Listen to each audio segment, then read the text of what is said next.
Mario.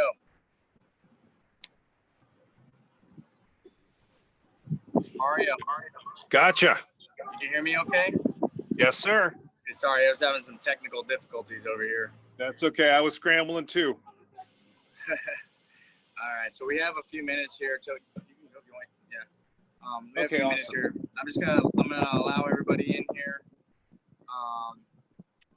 I'm at a stop in Utah right here. Right now. I ran from my parents' house in Indiana to the local baseball fields where I played growing up. So I thought, there's nobody here. This is perfect. There you go. How you doing? Good. How are you? I'm doing okay. How's Utah handling the COVID mess? A lot better than we are in California, that's for sure. Are they? Places are still open. I'm next to a Best Buy. They don't require appointment to go shop there, so you can walk in. Really? Yeah, the Best Buy near my house, at least, you have to make an appointment before you get in there. Oh, things must have changed since I left the state. I heard they were even talking about maybe doing a 2-week quarantine for people to come in or even leave. Wow. Crazy. Some days this mess will be done. Yeah, no doubt. All right, listen. You give me the thumbs up, green light. When we're ready, we're ready. Yeah, we have a few minutes still. It's about 5:58. I did want to talk about. Shoot, like with everything going on in the world these days, what we can still do, individually to, kind of keep our minds right and continue our self-improvement and stuff like that. So. Okay. Do you want it geared more towards the players, or do you want, just kind of everybody in general? Everybody in general. There's a good group of parents, players, coaches that have pre-registered for this right now. We're still, a few minutes. Let's see, what time is it right now? We're still about a minute away. Okay. We usually start about 2 or 3 minutes after, just to kind of get the stragglers in. And I got to go ahead and try to invite everybody for attendance, promoting the panelists. And guys, if you're on here. What's up, Joe? How you doing, Joe? Who's that? How's it going? It's Ralphie, man. Ralph, hey, how are you? Coach Bill. How's it going, buddy? Great to have you. Welcome back. Thanks. It's been a few weeks. Yeah, it's been a while. And Ralph's out of Florida, and they have a whole different set of issues going on over there as far as what they're allowed to do and not allowed to do. So everybody, we have a good group from kind of all over. So it's just it's been a little bit of a challenge to. Yeah. No, I understand. For everybody, we're going to try to continue on with these types of things, the virtual training and the workshops, and just however we can continue to keep guys motivated and our program staff motivated as well. So that's where we're at. Okay. Okay. Good. That gives me. I'll use that with the notes that I wrote down. So, yeah. So the floor is yours. I'm going to continue to kind of get guys in here, give them the access. Okay. To be able to speak, for the give you a quick introduction.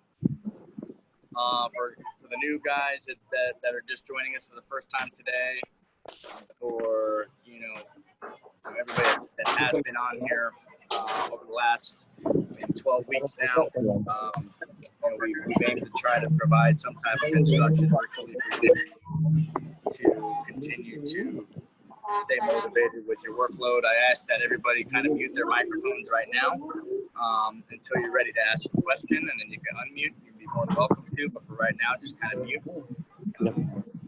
Make sure that you are any background noise is kind of going to roll in and interrupt whatever we have going on over here on our side.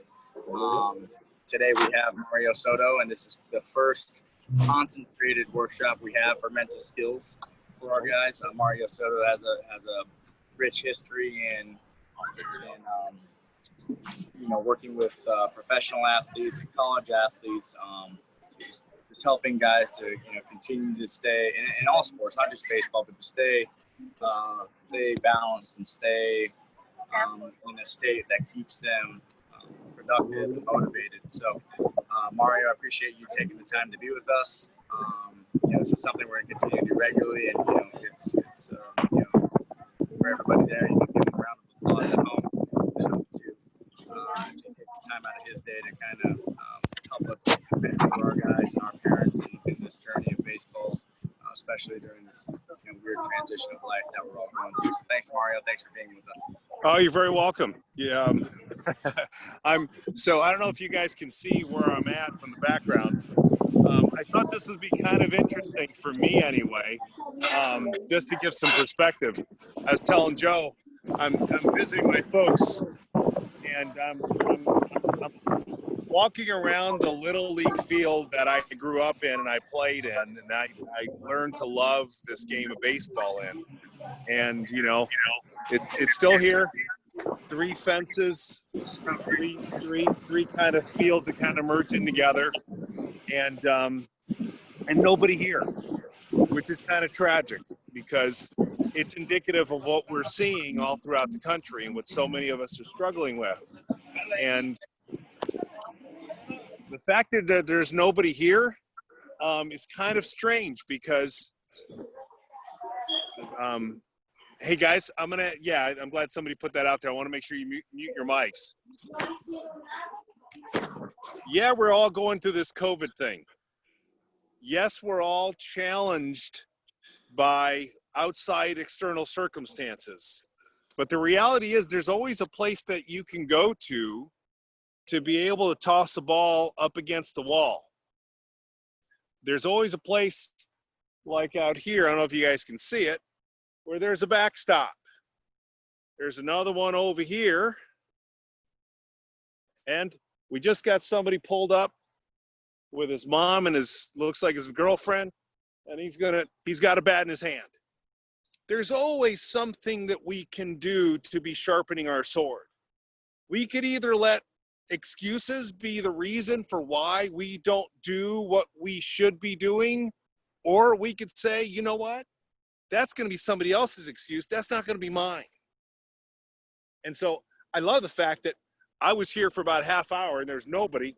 And now all of a sudden someone finally kind of gets that aha moment. I'm tired of watching Netflix. I'm tired of streaming videos. I'm tired of sitting in the house. I'm going to get out. And I don't need to do it with a whole bunch of people. I'm just going to do it because I need to do something for me. I need to work on my craft. I mean, listen, even if you're not swinging a bat, can you not be running wind sprints? Can you not be playing catch with somebody and still be intelligently socially distancing? Doesn't have to be your mom and dad. I had a conversation with somebody earlier today, and one of the biggest things that we talked about, and this was a parent, was the challenge of one of the parents, the mom, really getting on their kids. Hey, you should be doing this. Hey, you should be doing that. And then getting on the husband saying, how come you're not pushing our kids? And the dad saying, you know what? I had enough of that as a kid. I don't want to push that and bring that same experience to my children. If they want it bad enough, then they need to go after it. They need the one to initiate it. And I think there's a lot of truth to that. And I also think there's also maybe a happy balance where from time to time we want to encourage our kids. But let's face it, if they're going to be great at anything that they do, it has got to come from within. If you're going to be a successful business person, you don't need somebody to tell you what to do all the time. You know what you're there to do. Does it help to have a coach to kind of re-evaluate what it is that you're doing, how you're doing things, so that we can validate that you're doing the right things the right way and making adjustments from time to time? Absolutely. But for those of us who are parents, I think we want to be able to put ourselves and understand our roles so that we define them in a way that doesn't supersede what our role should be. Our role should be that of supporter, but our role should not be coach, and our role should not be the kind of person where we're pushing the passion away from the child of and our athletes. And now this is a message now to our athletes. I'm going to keep walking so I can make sure I'm not getting blasted by the sun and you guys can see me. Guys, at some point in time, you got to take ownership of what it is that you're doing here. At some point in time, you've got to make the decision, hey, I want to play for Team USA. I want to represent this country. I want to be an all-star. I want to get to the highest level. I had a conversation with an athlete today. This young lady said, Coach, I want to work with you. I've known about you for a while. I want you to help me get to the Olympics. I was very honest with her. And I said, do you know what that journey looks like? Have you ever done a plan to play out what you need to do this year, what you need to do the following year? Because it's at least a minimum of a 4 to 8 year strategy, depending on how old you are. And she said, I have my own version, but I'd like your help in creating it. And so I need for you guys to ask yourself, okay, we're now in July, first week of July. We're starting to see that the teams are coming back, and we're going to see baseball come, I think, July 24th-ish, something like that. You need to now ask yourself, is that what I want? And if so, what do I need to do to make that happen? Now, granted, you guys are in your teens. Maybe we need to now work backwards. If the dream is by the time you're 22, 23 to play pro ball, okay, I'm 13, it's 10 years away from now. What do I want to do this year? What are my high school goals? What are my summer goals? So I want you tonight, after we get off this call, to sit and write down what you want to be able to accomplish this summer. We're going to call it the COVID summer. So we'll call this the COVID plan. What is it that you're going to be doing and you want to try and accomplish, and make those goals realistic, not unrealistic? Ask yourself, do I just want to work on just getting back in shape, just feeling what it's like to swing the bat and make contact with the ball? Maybe I just need to work on hitting a target. I need to play more catch. I need to do whatever I need to do to be able to feel as if I am taking ownership of this chaos that has taken so much away from me. That's a simple, small, but very realistic goal. And then I want you to have a strategy so you can actually think about, come August, once school starts, what are my goals for this year? Because I don't want to keep doing what I did last year. It wasn't good enough. I need to be able to have a plan of attack. 13, 14, I think it's probably your 8th grade, junior or 8th grade or freshman year. You need to be understanding what the demands are for you to be a high school player.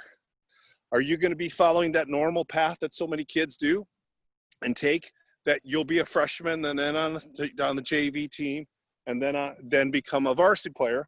Or are you going to be one of those players where you are good enough, should be good enough to be playing varsity as a freshman?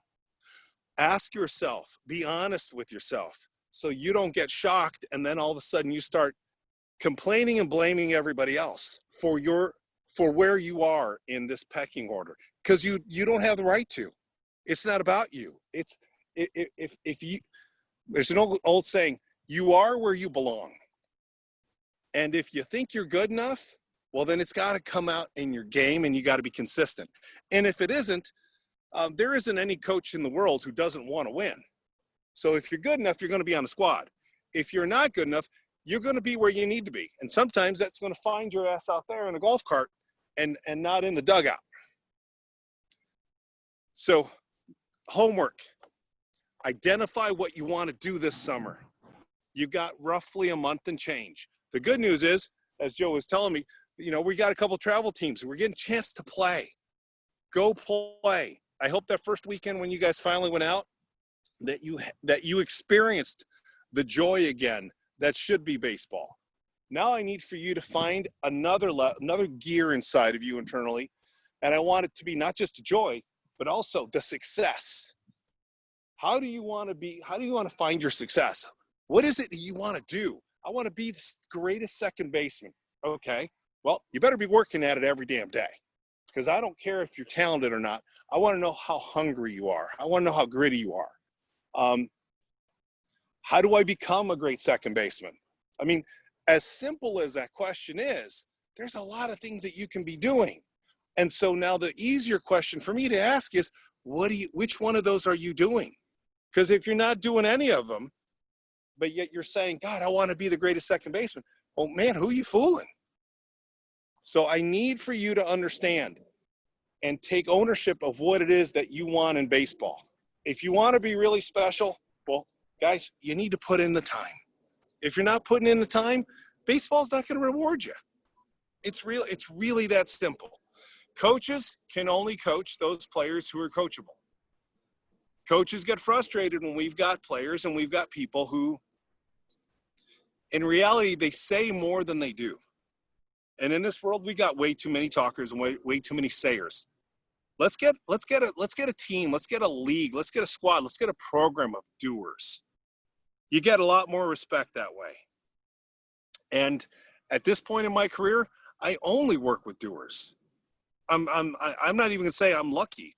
It's what I put out there based on what I wanted to be known for in the business, and as a result of owning that standard that I needed to hold myself to, people are now gravitating to me and have been for a while. So, I've said it many times and I'll say it again. There are no secrets to success. There are no secrets to success. Guys don't get lucky. Guys and gals put in the time. And so if you want a dream or your dreams to come true, you must be patient and you must put in the time, and it must be quality time. If you can do that, then you'll be rewarded. It may not be the kind of reward that you want, but I can assure you, you will be rewarded. Now, somebody just asked the question, well, what is a doer? A doer, which is a great question, a doer is someone who has an idea every morning that they get up of what it is that they're going to specifically be working on that day. It's a goal. It's a plan. You know, I talk about routines, and routines are very powerful outlines to give you a guide or a map of getting to the final destination. So I want to know, what are you going to do today to get yourself closer on your GPS map of life? Get you close to that destination, that final endpoint. That final endpoint for this trip could be, I want to be a great freshman player come 2020 at the start of the fall. It could be, I want to blow up and I want to start getting on a short list for maybe a couple colleges. It could be anything, but I need for you to have an idea of what it should be. If you don't, then you're kind of a ship. You're a ship out there sailing and in the fog, and you have no idea where you're going, and you have no idea where the lighthouse is. So those are the things that I need for you to think about doing for yourselves, because it's so much more powerful if you can go through the exercise and you give yourself permission to kind of figure this stuff out, as opposed to having mom and dad always do it. Don't have mom and dad be your coach. They don't even need to be your life coach relative to baseball. They can be your advisors, and you want to share these dreams with them. I think it's important because we want them to have buy-in. But I need for you to understand, you really need to start doing this for yourself if this is truly what you want. I'm going to step in here because, unfortunately, here in the Midwest, there are a lot of mosquitoes, and for some reason, they seem to find me. So that's where we are. That's what I want you to work on. Those are the things that I need for you to start thinking and addressing, and then putting a plan of action together for.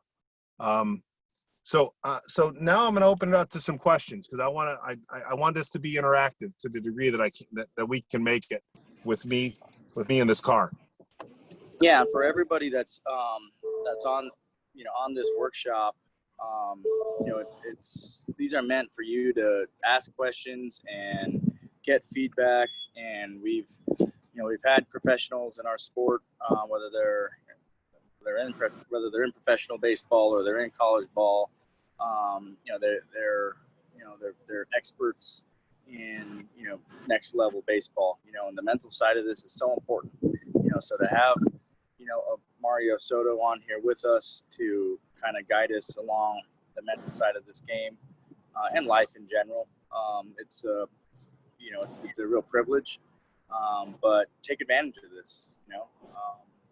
There's And we are and there's limited no to what- such there is no such thing as a dumb question. Yeah. I've probably learned more, and I say this a lot. I've learned more through my failures and through my experiences as a parent, having coached kids and my own two children, as I think I could have ever learned in graduate school or in any classroom.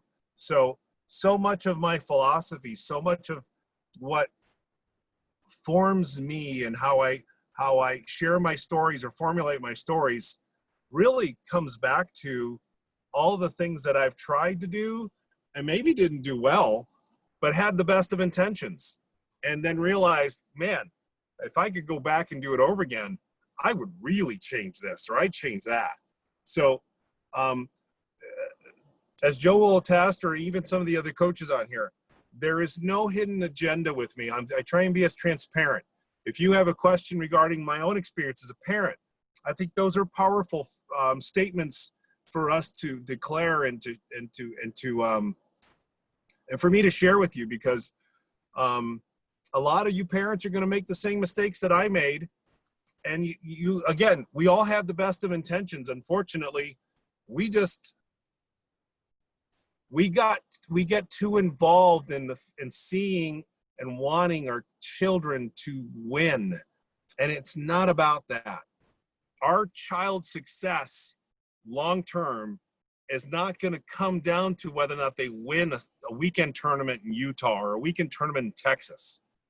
So we need to really give them a chance to grow and to fail and to fall and to learn, to feel disappointment, to feel the pain of going 0 for 21. Because I can assure you, they're more miserable than you are, Dad, or than you are, Mom. They really are. So much of the growth and that breakthrough moment and the process of getting to the other side is allowing them to go through that journey. And I'm going to speak now to the athletes, the players. Guys, you're going to have a slump. I don't care how great you are. It's going to happen. Everything that you're putting in, the doing, the BP, the hard work, it's preparing you for how you deal with that moment or those moments of adversity. And as you learn how to do that, the game will reward you and it will challenge you, but in a different way. And you will hopefully take those same skill sets, those same routines, that same attitude, that same approach, and then attack it and have that new discovery. That's the beauty of life. That's the beauty of being able to do this and use sports as the life vehicles to teach you how to become a man. So I hope you understand when I say I want you to fail a ton. I hope you understand what I mean by that and why I say that. Because the person who fails the most and learns from each of those failures is the wisest person in the room. And I like to think I'm pretty smart, but I still have a lot of failing to do. Yeah. And I'd like to interrupt you there for a little bit. Yes, sir. We have players and we have our coaches in from all over the country right now. We have, Tim Bloom, who's local. I see him right there with the CBA banner in the background, and he's here in Torrance. But we have Coach Bill and Coach Victor and Ralphie and guys from Florida. Would love to get your guys' feedback, because we've missed you the last few weeks, but to see, with the changes going on with COVID out in your area, how that's impacting the momentum you guys have built over there with the program and your players. Bill. On our side, our governor is not close. He has decided to just push forward with everything. This weekend alone, we had 11,000 people were popular. But he refuses to shut everything down. So with that being said, we will practice social distancing. We have been. We also are just, we're taking it day by day, because you still have parents that are concerned about their kids' well-being. Yeah. With that being said, you know, every day is a different day. You know, we have things lined up this weekend. We have practices this week, and we're just hoping. And if that works, then we're on a good path. And we have a question here from Coach Victor Martinez. Mario, with all the issues that the players have faced this year, what has been your experience to maintain and keep their focus and keep them motivated? Man, that's a great question, Coach. Everyone is in the same boat. This is a time where the playing field is truly leveling everybody out. Where, it isn't now about talent. It's about this grittiness. It's about this idea of what am I going to do and how creative am I going to be now if my team doesn't get a chance to work out for me to be able to keep myself fit or in shape. So they're looking at what they're eating with more scrutiny. They're looking at, all right, if I got to be creative and I don't come from a lot of money and I don't have access to a gym membership, I need to go on YouTube and I need to start looking at creative ways of staying in shape. We've all been around enough to have some ideas of what we could do to create a workout for ourselves, even if it's just half an hour. But right now, I need for everybody to be able to just not get caught up in the uncertainty, and then through these routines, by the use of this term, being a doer, finding something or some things that you can do. Listen, and if you're in a place where it is hotter than Hades, you get up a little early, you have a short workout, and then you go back later in the afternoon and the evening, and you can do a second workout in. There are things that all of us can do to manage this time in our life. And so that when we finally are given a green light, you feel like, okay, listen, I'm not that out of shape. I don't have to play catch up to the degree that maybe other guys and gals are.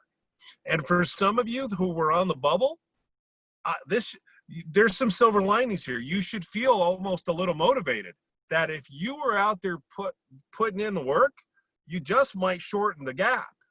So I think there's opportunities for everybody. It's really how we choose to look at this mess. And I think for coaching, it's not any different too.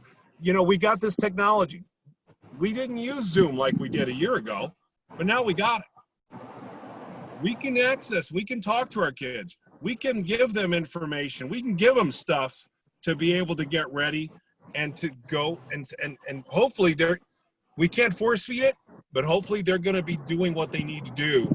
And it's going to show up when we finally get to go to a tournament and we get a chance to play and we get a chance to get, let them be seen. But pro players are all feeling the same way as our young kids. They're like, what the hell's going on?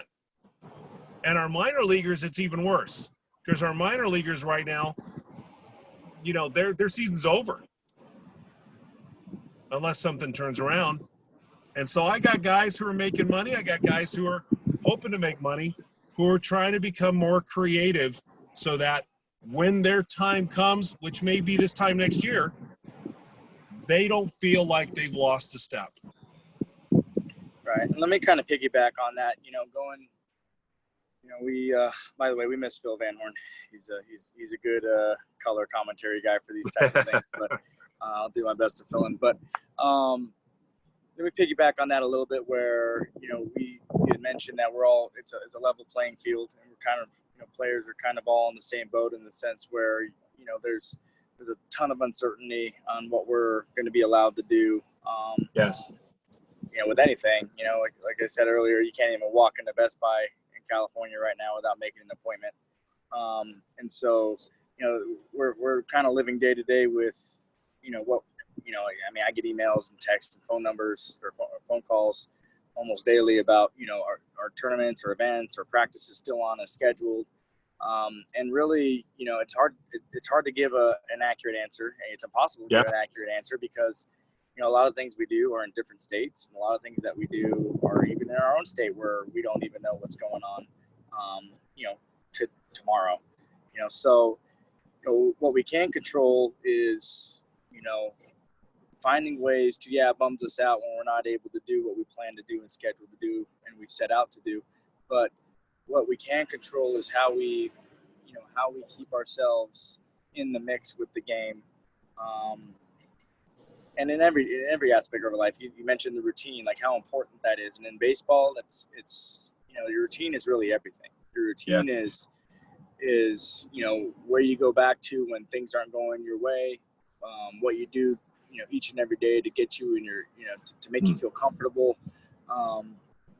It's very it's very challenging to get to stay in your routine when things are getting shut down or fields are getting shut down. But you can make little adjustments to that routine. It doesn't mean you're giving it up all the way. It just means you're making those adjustments. You're doing a lot more from home. You're doing a lot more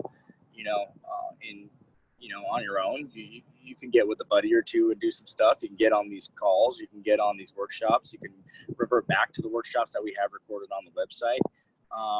There's so many ways to improve on your own if you just find it, for guys that play any type of defensive position, just by improving your catch play, which is what we focus on in our small group training that we've had over the last couple of weeks over here in Southern California. The way you play catch is so impactful to the way you play defense. And this is getting a little bit more technical to baseball specifics only, but the way you play catch in baseball is going to impact the way that you execute on defense, right? And that's just one aspect. Pitchers, obviously you can throw bullpens. Hitters, you can obviously take some swings into a net, and sometimes it gets monotonous, but there's give yourself some challenges. We've tried to provide you guys with the remote training from home to give you purpose in what you do, but there's ways to do that even without blast motion. There's ways to do that without a friend sometimes. There's ways to find purpose in what you do, in all aspects of the game if you just take the time to figure it out. And it really comes down to how bad you want it, right? If you want it bad enough, you'll find a way to get better. And I've seen it with our guys locally where they get creative, or they show up to things they wouldn't normally show up to when we hold small group training and it's an hour and a half away from home. They'll show up to training at noon on a Wednesday right now when when 6 months ago they wouldn't have done that because obviously they're in school, but for some reason it's weird that parents don't find a way to get them to practice at 12 noon 6 months ago, but now we're just grateful to be back on the field. And a few weeks ago, Mario, you talked about that. It's just it's a privilege to play the game of baseball, and just to be on the field with your friends and your teammates, and to get back to that camaraderie part of the game. It's just I miss my last competitive game of baseball I played was in 2012, and I miss it like it was like it was yesterday. I feel like it was like time flies so quickly. You never know when your last game is going to be played. And so I coach high school ball this year, and Coach Tim Bloom coached high school ball this year, and we have seniors that may never play a game ever again. Because and that's it. That's just like that, their careers are over. So it's taking advantage of the opportunities that you do have, regardless of what the adversity may put in front of you. So I don't know if Pedro's ready to go over here. Coach Pedro from the Dallas-Fort Worth area. He said he had the baby. He was going to put the baby down and try to get on and chime in. But Pedro, are you there? Come on, Coach. No baby, no excuse. No excuse. David Espinoza was on with the baby last week, holding him like he was breastfeeding him last week. So you can do it too. That's what I didn't want to do. See? Well, that's okay. So you don't have video on, I'm guessing, right? Yeah, no video, but I'm here. So kind of wanted to touch base on what the concerns are in your area from parents, players, regarding, I mean, you guys are still open, right? You guys were playing perfect game stuff in Houston last week. But Yeah. As of now, we're still open, and we're supposed to take our 18s down to Houston this weekend. And just like everybody, we really don't know what's going on. We just kind of go by what they tell us. So we had to enforce the parents to wear masks. Kids had to wear masks if they were sitting in the dugout, or they had to be spread out, things like that. So we try to manage. I mean, just like you said, I coach high school baseball too, and bunch of my kids, we had 12 seniors this year, and we only had one was committed, and a bunch of them are still looking to play. So it's pretty tough right now. So what I tell our boys is, if you're able to play, man, take advantage and play, because it's uncertain times. So, Coach, and those are, again, this is why I love sports, because we get a chance to show these people how to really respond and deal with stuff. This is still a game.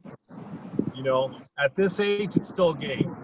I'm dealing with a young man who, because of an injury and then because of COVID, he may have lost out on $2 million in the draft.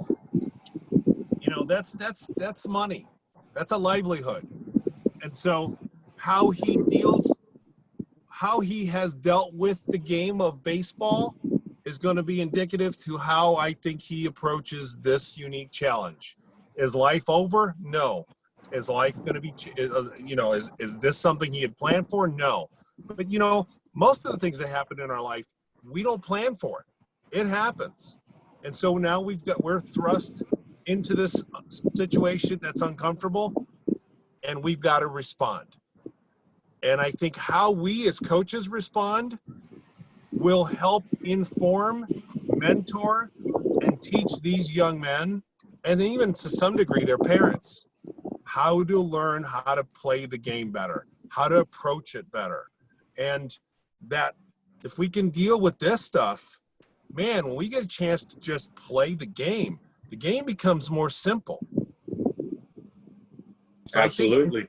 I think for us as coaches, this is a chance. This is an opportunity for us to also work on our creativity and planning skills. Because listen, we love the game because we love the game. We miss the game. We want to give back. But now we need to be a little sharper. We need to be a little smarter and more creative. So maybe we have to have now contingency plans going into every tournament. Backup A, backup B, maybe even backup C. But the ultimate result and end goal for us is to make sure these kids are learning something.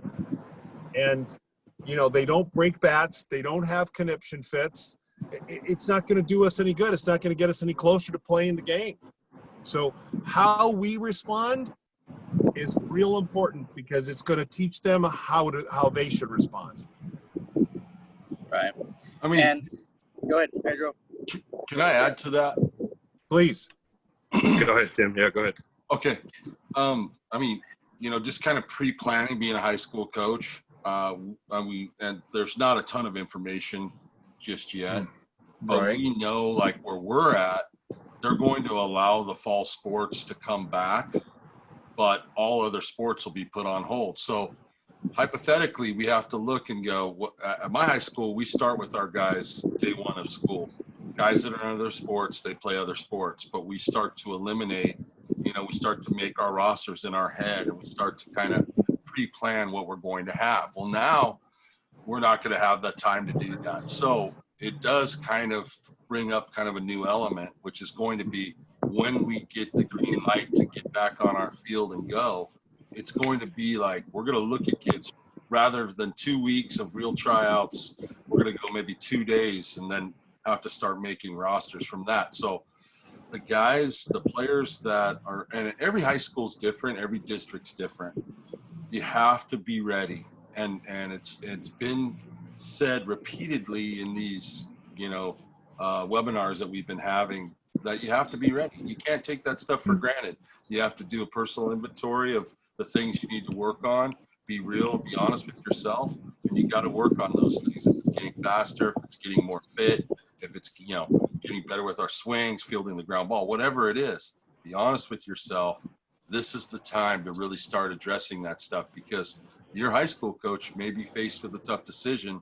And if you're a tweener guy, you don't want to have to go, hey, you know what, that guy, he's not really ready, but this guy, he's ready, and it could be as simple as that, believe it or not, it really can. So you got to be prepared. You have to be ready, because the way it's going to work this year going into high school is going to be very different, and we had 12 seniors too.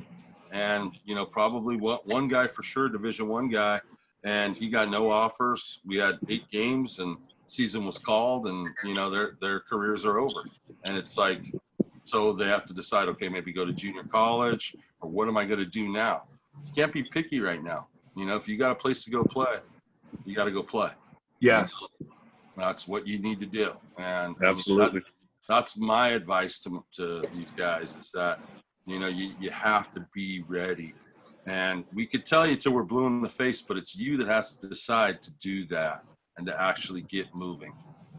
And Tim, if I could add to that, I know how competitive we can be all across the board, parents, players, and coaches. Right now, competitiveness may not necessarily be your best ally. Camaraderie right now can be your greatest asset. And what do I mean by that? Right now, we need each other. Players, right now, you need your teammates. Parents, right now, you need the other parent that you may have, kind of put aside because you maybe were jealous or had felt a certain way about that person. Well, kids need to work out together to help elevate their game, to help raise the bar, to help them get through this storm. And so there's strength in numbers. If kids live by each other and they are familiar, get together, guys, and go create your own practice plan. It's not about egos. This is more survival. This is, as Coach Tim said, this is kind of a test.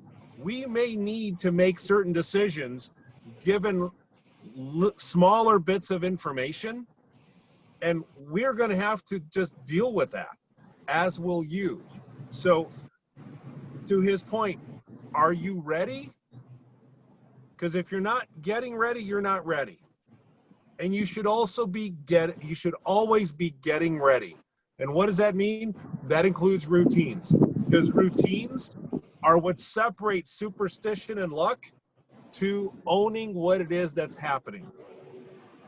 That's how you learn how to take control of your game and your life. So when I work with certain operations, I try and pair people up. I call it a buddy system.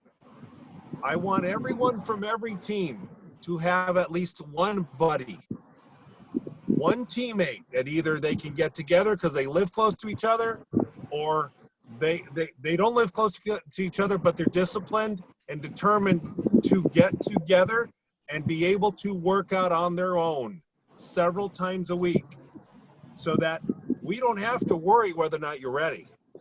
We know you're putting in the work, and we can build on coaching you when we finally get a chance to go, to certain tournaments and start playing, because playing is going to be more precious. But we need for you to do the work outside of playing, outside of the tournaments, so that when we're finally there, we can relax and we can enjoy and we can go thump people. But we're always there to learn. It's not about winning. It's not about being seen. If you put that much pressure on yourself with all the stuff we got, you're going to fail and you're going to be seen the way you don't want to be seen. So we got to put perspective on what's happening right now and how we approach it. And there was a question asked from somebody. Pete. To Pete. How can we help or guide the player with a routine? Well, the good question, because now we're getting deeper. We're getting into the mud. You ask them, first of all, what are your routines? What's your routine? What's your approach to getting into the box? Let me see it. What's your routine today to getting yourself ready so that when you step over the chalk, you're good to go? You're going to play a strong 6 innings of balls to the walls baseball, or 9 innings, whatever the case is. Ask them, because I'm going to say 75 to, if not 90% of kids you ask that question to, they're going to make up something right then on the fly. They don't have a routine. So educate them. Talk to them about the importance and the power of having something you can go to so that you're clearing your head. When you come to the park and you pull in, you're not holding on to the argument and the lecture your dad gave you on the drive here. that when you step in, you give yourself 10 minutes to be a chatty Cathy and, grab ass with the friends and catch up. And then once 10 minutes is up, you're warming up so that you can go and be ready to play. What's your routine about, the post game? How do you decompress what happened and then filter what you did well so you take something really positive away? Routines are a real powerful tool that can really aid and help you or can really hurt you and impair you. So I think every coach should ask that question. All right, guys, I want to sit in this circle today, and I want you to talk to me about your routines.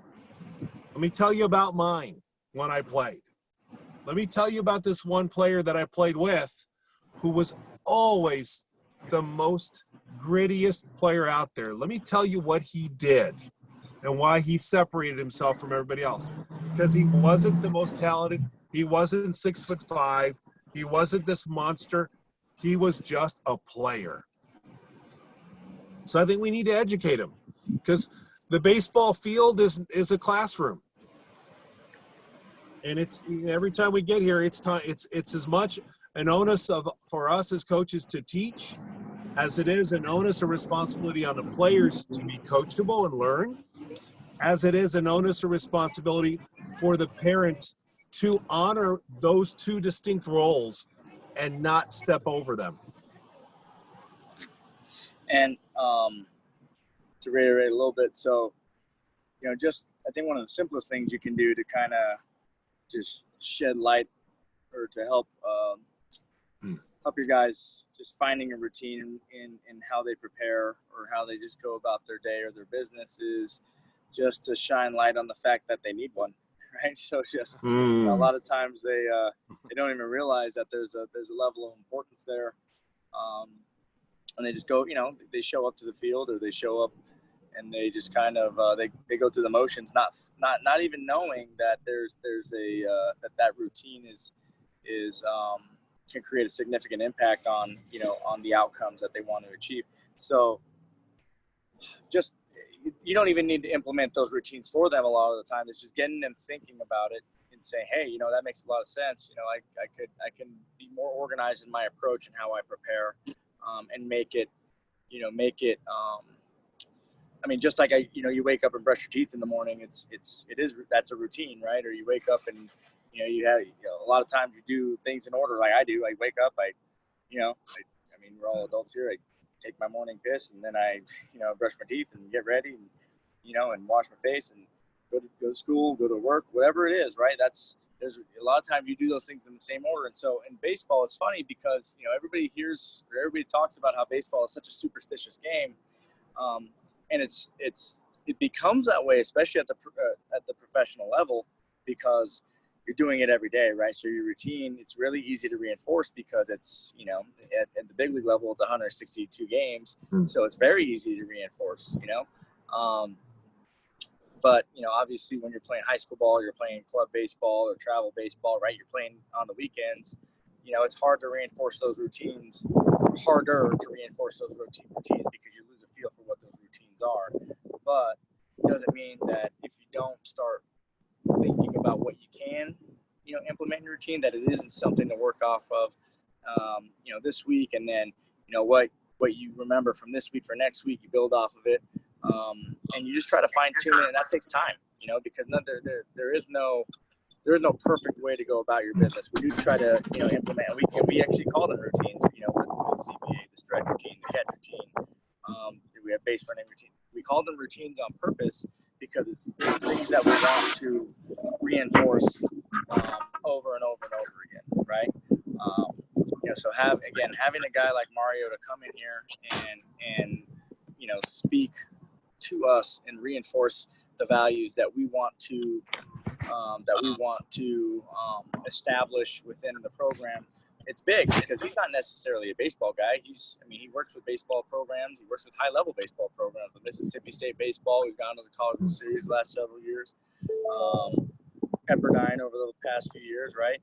Some smaller school university programs in Southern California. But, he's worked with professional boxers. He's worked with, you name it, any athlete you could think of. He's worked in that, and so that's fundamental. What he teaches us and teaches our guys is fundamental to anything you want to do. It's not just baseball. He works with first responders and EMT and law enforcement. It's again fundamental to all walks and paths of life. It just happens to be that we are a baseball program, and we want to figure out how we can take those those values or those lessons and apply it to our guys, our parents, our players, even our coaches, because we're all getting better. We're all learning from Mario. We're all learning from each other. That's the purpose of these types of workshops. I think we all need to have that type of growth mindset, where I played a long time, but and it's very easy to retain an ego if you play baseball a long time. And so if you can have that growth mindset and knowing that you can still get better at this game, even if you've coached a long time, there's always ways that we can find a little bit more of an edge in how we coach and how we in the expectations that we have for our players and our parents, and the parents need to understand that those expectations are laid on them as well. And a lot of times with parents, less is more. It doesn't mean the expectation isn't do more. Sometimes the expectation is don't say anything at all. Like don't come home and from work and ask your kid every day if he's done something. And I mean, if it's something where your kid isn't motivated all the time to do something, maybe baseball just isn't for him at the end of the day. But if we could find ways to motivate him and encourage them creatively, so that it's something that they want to do, instead of reprimanding them for not doing something, I think we'll get a lot more out of them, especially during these times where we want to hold them accountable because they don't have team practices or games, but we can provide them with tools and advice that is very different from what we've had in the past, because we have to resort to a lot of training on our own, training with an accountability partner, or there's one other person that we have to resort to so that we can get the most out of this situation that we're in. So it's very unique times we're going through, but there's so many ways, starting with these workshops. I mean, there's really no reason not to attend these workshops, and there's really no reason. I mean, okay, if you're busy, I get it. You have something to do. You're visiting family, I get it. But go back and look at them. Go back and see what we have talked about in the archives. They're on the front page of the website. Okay, so go back and look at them. They're there for you to kind of see, okay, well, what did they cover? What did we cover that I missed? Because in a lot of ways, we're going to hold ourselves as staff accountable for the lessons learned here, the values that we're trying to provide, and at the same time, we're going to hold players accountable too. I don't know if this is on purpose, but Michael Mendoza raised his hand. Is that on purpose, Mike? Or is that on accident? Go ahead. It was on accident. Okay. All right. So, all right. Bye, Mike. So, good to have you on, though. And if you have Michael, if you have something, I know, your dad often has questions. I know there's parents on here that listen in quite a bit, and there's got to be something that comes to mind from time to time for you guys to ask any of the coaches, to obviously ask Mario. That's why he's here. Guys back in Florida, we don't want to keep you guys on all night. But if you guys have anything for Mario, and even if you don't have anything today, just if something pops up for the next time, So Joe, somebody asked a question about whether or not I visualize during the routines. Visualization should be part of the routine. I know that Oregon State is really big in doing this as part of their warm-up to get ready before they get onto the field. And they do this at practice. They don't just do it in a game. They sit in the dugout, and they literally will sit up straight. They will cross their hands. Let me see if I can put my iPad here on the dash. They'll cross their hands like this. They'll close their eyes, and they will work on their breathing while seeing what it is that they want to be able to do on a routine basis. They will see, if they're an infielder, how they're picking up the ball, how they're having soft hands, how they're working on their footwork. They will work on their approach to the game by seeing what it is that they should be doing physically. And then when they go out, they've got their infield going, then they'll repeat what it is that they're doing. They'll work on challenging moves, so that the more times they see it, the more familiar it becomes with them, the more routine it becomes with them, and thus the more success they'll have. So that's an awesome question. I'm glad that young man just asked it, because visualization is a routine, and it has to become part of what it is that you're doing to be able to listen. Everything that we are talking about feeds what it is that we want to have our mind and our brain and our subconscious and that voice in our head saying, instead of what it does say when we're beating ourselves up after a mistake. That is the method to the madness, because every time you screw up, and you will, every time you get an out, and it'll happen, every time something goes unexpected the way we didn't have it planned to go, there's something inside of us that says, damn, I suck. And you got to learn how to be able to tame that voice that's in your head and change what it is that voice is saying. And the only way you do that is through routines and consistency and plugging in different thoughts. You got to play with that. So if you got no idea how to do that, start sitting by yourself and daydreaming, visualize, start talking to yourself. It isn't a crazy thing. The most genius people, like Einstein, talk to themselves all the time. So if we need to learn, if we need to change what's there, there's nobody else who's going to do it for us. It has to start with us. So start making yourself say positive things. Start walking out of a game, even a game that you've gotten blown out of, by seeing and telling yourself and identifying what you did well. It's not BS. It is necessary, because some of you need it more than others.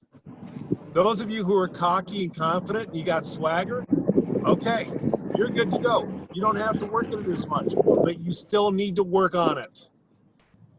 Somebody said, how long do you visualize? You know, listen, 5 minutes is perfect. It doesn't have to be 30 minutes of, I'm going to try and become a Buddhist monk and levitate. It's nothing like that. It's just you quieting your mind and then being able to see in your mind your own little ESPN highlight reel that you play with, and then you kind of tweak from time to time. And I promise the next time we get together, we will do a visualization exercise. We'll work on something real specific so that everyone will have the template on how to do it, and then we'll have you make it your own. Okay. And in closing, because we're kind of getting to that hour mark where we try to keep these workshops at. I know this is a little bit longer than you were expecting today, Mario. That's all right. My family's keeping my pasta warm. Okay. Could you provide two things, for the guys here, two things for guys to go home with and work with, mentally between now and the next time we get on? What are two things that we can do differently? They may not. I think you talked about one right now, visualization. But what are two things that guys can do? If you want to include visualization in that, makes you can. But Okay. just something that they can go home and say, okay, this is what this is valuable stuff. I want to be better at this. And see how this prepares me. Okay. So the first one, we talked about routines. I want everyone to identify 2 to 3 routines that they have. And if you don't have one, you better start with YouTubing some really great players and listen to their interviews to see what their routines were. Have 3 routines to share with your coach. A routine could be my approach in the batter's box, My approach for after a strikeout, when I walk back into the dugout, how do I let go of that moment? My approach for letting go of a drop ball in the outfield, how do I get myself back? There's so many little things we can do, not to overuse the term routine, but that make up an entire game or make up even an entire inning. Pitchers, how do you get yourself ready on the mound? How do you get yourself confident to know that, all right, you're 0-2 and you got to be able to strike this guy out? How do you get yourself prepared? How do you get yourself mentally so confident that you're going to slow things down and you're going to do what you're going to execute your pitches now? There's a whole book on routines. I just need for you to identify 3 in your game, 3 in your playing, both in practice or in a game that you understand and that we can work on to improve. Because none of you have got a perfect routine. And I think, as Joe can attest, even our pros are looking to tweak their routines. You never got it down. Ichiro, one of the best hitters ever to swing a bat, was always refining his swing, was always refining his approach. But there was consistency in what he did. So when he needed to change something, it wasn't a huge turn of the steering wheel.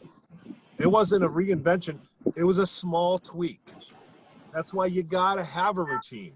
And if you don't have one, there's your homework. Find one, make one up, create one.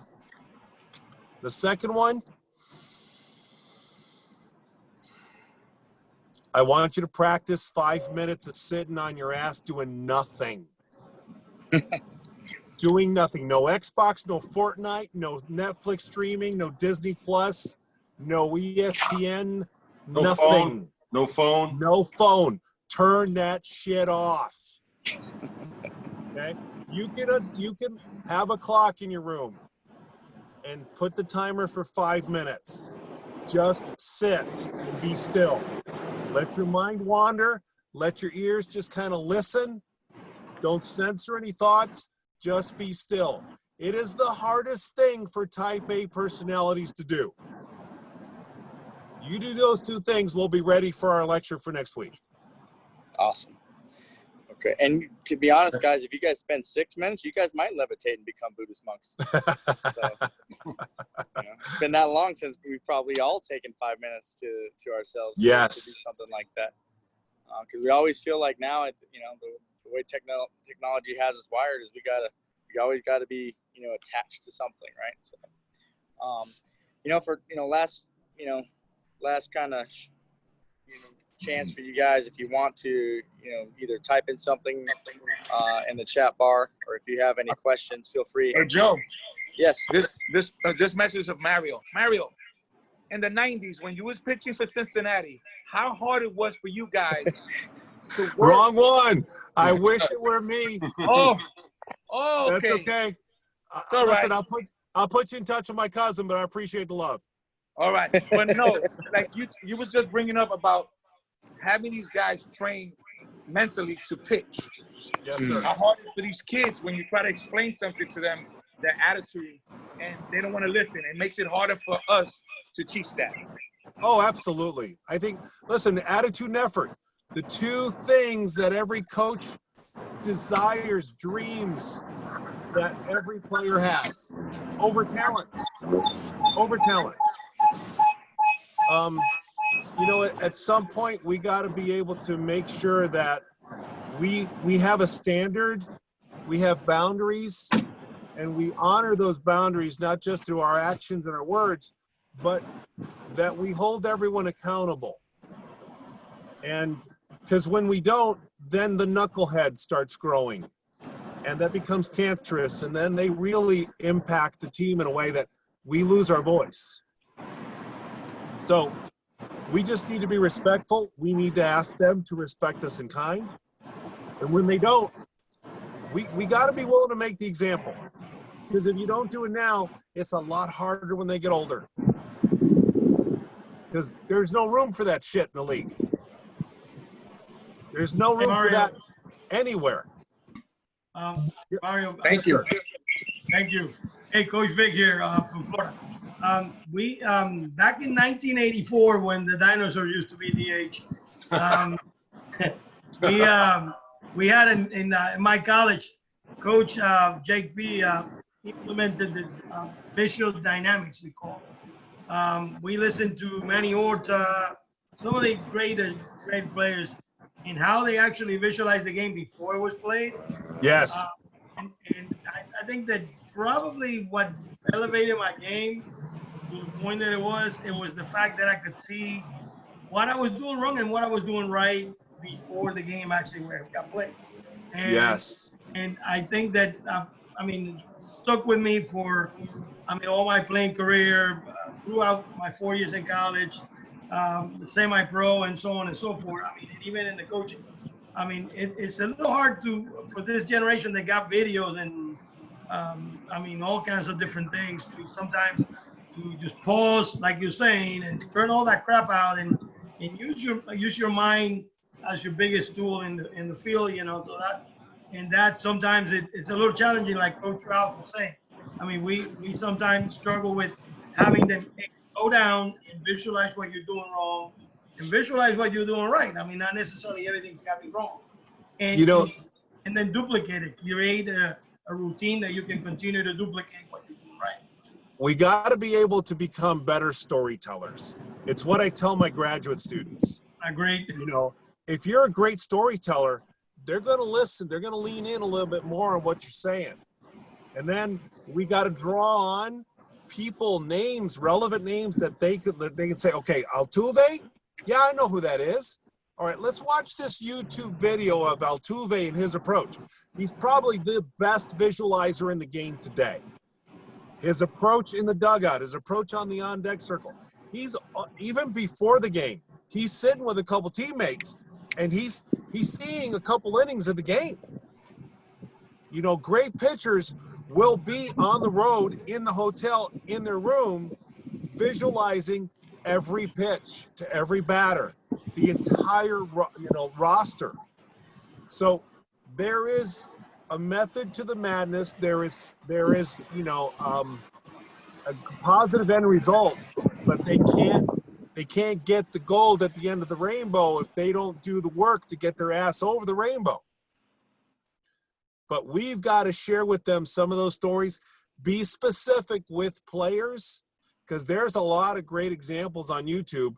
Use them, give it to them for homework, and then force them to tell you what they saw, so they did it. And if they didn't do it, sit their ass. Now we got leverage, and we got to learn how to use that leverage. Actually, about a year ago, Mario, we asked our players to do an essay on on your position. We got quite a few guys participated. Write an essay, 500 words minimum, to explain how that position was worked. How do you play it? How is it played? Who's the best in the position? And I love that. Actually, it created some good feedback that we got from the kids. So it was kind of like off the cuff. We figured it out. Let me see if these guys are actually paying attention to what they're supposed to be doing. Who's the top one in the major leagues at that level? Who's the top one in college at that level? Who would you need to beat if you're going to do that? So, so we incorporated the academics with I love it. And needless to say, the guys that wrote the best essays are no longer with us. They're in college playing ball. Yeah. You'll start seeing the separation, and that's okay. But hopefully other kids will also learn something from it, and that's okay too. No, but listen, honestly, my best work has sometimes comes in those moments where you don't know what the hell to say, but it just comes out. Then all of a sudden you're like, wow, where the hell did that come from? Well, you're so busy doing and trying to help that your mind's in the right place.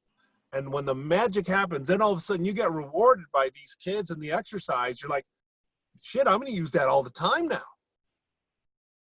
So our job here is to collaborate, to share. There's no secrets. It is about just putting ourselves out there, putting the best version of who we are as men, as human beings, as coaches and mentors to help these kids. And we need to hold them accountable because the streets aren't doing it. In some cases, parents aren't able to do it. And so they're starving for leadership. They are starving for what it is that we bring. So I take coaching very, very seriously. It is as honorable a job as teaching, as being a cop, as being a first line responder. Listen, we're all trying to help make this place a little better. And so anytime any of you guys have questions, please reach out to me. I'm happy to help. But our job is to work together. And then when we get those kids to the show, then they can pay me. Pay us back. Yeah. All right. So all right, guys. I'm going to let you go. Yeah, and thank you again, Mario, for taking the time today. I think Mondays work best for these types of things, so that the programs in the different areas, if they are able to run practices throughout the week, and frees them up on those Thursdays, which generally are the busier practice days.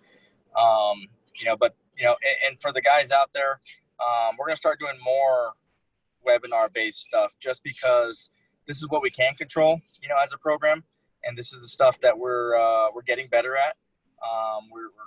We have phenomenal guests such as Mario and Phil is an everyday hero for us on here, and except for today. He's getting very creative, and we're getting very creative. Phil, that is, with doing things with an instructional way to go about it for both hitting, pitching, fielding, you name it. Those virtual clinics that we're going to call them, for us to kind of go through and provide these types of things for players and coaches everywhere, just to stay involved and stay motivated with these with the game. I know we're going to start implementing a Sunday chapel as well, for the guys that want to come in, and Phil's going to lead that. He's been in men's Christian ministry for a while, so that's something that's done at the professional level. I don't think it's done anywhere in club baseball. But now that we are utilizing these tools, it's an optional type, webinar based. I don't want to call it training, but web based. What am I trying to say right now? We'll call it a meeting for you guys to kind of, if you guys are faith based individuals, to kind of get on there and feed that part of yourselves as well. So that will begin, I think, next Sunday. We are going to continue. We will take off this Thursday from the hitting workshop. We will more than likely pick that up next week. But be on the lookout for other, web-based, remote training stuff that we can do with you guys. And for the coaches out there, please try to get your guys involved, so that we can provide these types of services for them. I think there's a ton of value, especially if you're able to go on there as well. We all work together to make sure we're giving our families who are within our program the best possible experience during this transition in the world we live in right now. So thanks again, Mario. Phil. I love you. Phil, Mario. Carlos. Thanks, Carlos. And Carlos. you're not allowed to talk on here. Carlos, I'm going to report you. Thank you, Mario. Thank you very much. Thanks, Coach Bill. Thanks, Coach Vic. Appreciate you guys. Hey, thank you for having us, guys. We'll be here every week. Yeah. We'll be here. I know it's past your guys' bedtimes over there here pretty soon. Yes, it is. Especially you AARP members, you guys need to get to bed. Yes, sir. Yes, sir. But Mario, thanks again so much. What you teach is very valuable. Thank you. We lose him? I think we lost him. All right, everybody. You guys have a great week, and then we'll be back on here probably next Monday for this mental skills workshop. Okay? And Hey, Joe. send invites again by between now and then. Thank you guys very much. Have a great All week. right, guys. Thank you, Joe. Be safe. Thank you. Bye. See you. Thanks, Joe.